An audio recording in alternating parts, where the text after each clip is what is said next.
कृष्ण कृष्ण हरे हरे हरे राम राम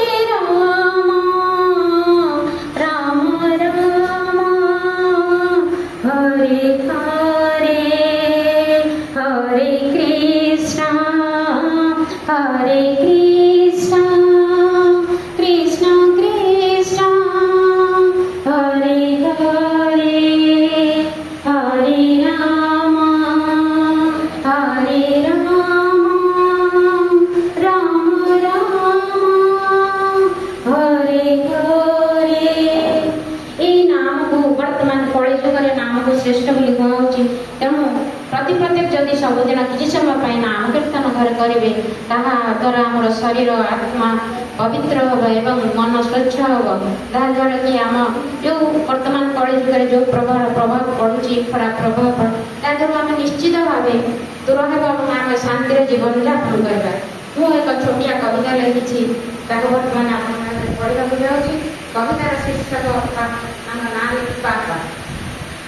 ବାପା ଥିବାବେଳେ ବୁଝିତ ହୁଏ ନା ବାପାଙ୍କ ଭୂମିକା କେତେ, ଛାଡ଼ି ଚାଲିଗଲେ ପାଖରୁ ଆମର ସରିଯାଏ ସବୁ ସବୁ। ବାପା ଥିବାବେଳେ ବୁଝିତ ହୁଏନି ବାପାଙ୍କ ଭୂମିକା କେତେ, ଛାଡ଼ି ଚାଲିଗଲେ ପାଖରୁ ଆମର ସରିଯାଏ ସବୁ ସତେ। ସବୁ ଦୁଃଖ ଭୁଲି ସନ୍ତାନକୁ ସୁଖ ଦେଇଥାନ୍ତି ସେ ପ୍ରାଧାନ୍ୟ, ନିଜକୁ ନ ଦେଖି ପିଲାଙ୍କୁ ଦେଖନ୍ତି ସନ୍ତାନ ହୁଏ ତାଙ୍କ ଜୀବନ। ଈଶ୍ୱରଙ୍କ ନାମ କରୁଥିଲେ ବୋଲି ଦୁନିଆ ଝୁରୁଛି ତାଙ୍କୁ କେତେ, ତାଙ୍କ ନାମ ବଳେ ସୁଖରେ ସନ୍ତାନ ସମୟ କାଟନ୍ତି ଏବେ।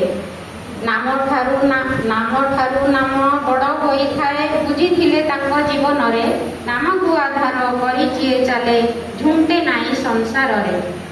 ମାତା ପିତାଙ୍କର ସ୍ୱୀକୃତି ବଳରେ ସନ୍ତାନ ହୋଇଥାଏ ସୁଖୀ, ସଂସାର ଭିତରେ କରି ଦେଖାଇଲେ ଝୁରୁଛନ୍ତି ସର୍ବେ ହୋଇ ଦୁଃଖୀ। ବାପା ଶବ୍ଦଟି ଯେ ସାର୍ଥକ ହୋଇଛି ତୁମ ବଳିଦାନ ତ୍ୟାଗ ପାଇଁ, ତୁମ ପ୍ରତିଦାନ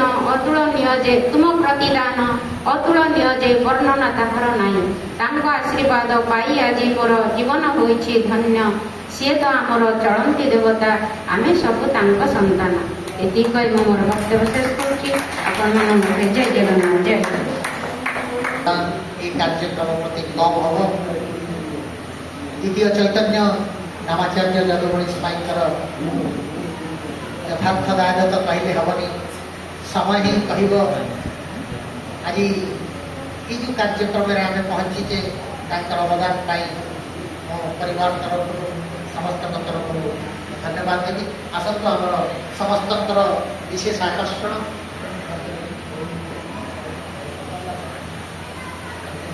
ঠিক আছে। তেমন আমি প্রথমে আমার পুস্তক উন্মোচন করা, তারপরে সম্বর্ধনা সমস্তকে, তারপরে মান্যবর বিধায়কর অভিভাষণ। ধন্যবাদ। আসন্তু আমি পুস্তক উন্মোচন যা। ମୁଁ ଗୋଟେ ଅନୁରୋଧ କରିବି।